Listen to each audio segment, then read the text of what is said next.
Hello guys, welcome to my Android Tech channel. Today I am going to show in this video how to clear CMD screen on your Windows 10 or Windows 11. So before going to start the video, if you not subscribe my channel, please subscribe. So let's start the video. Guys, if you want to clear your command prompt screen, then I will show you how to do this.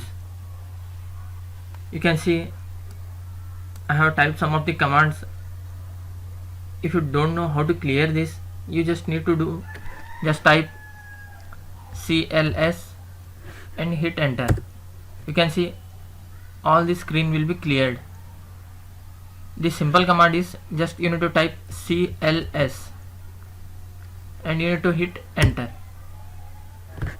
That's it guys. So in this way you can clear CMD or command prompt screen on your Windows PC. Thanks for watching. Hope if you like this video, please like, share and don't forget to subscribe.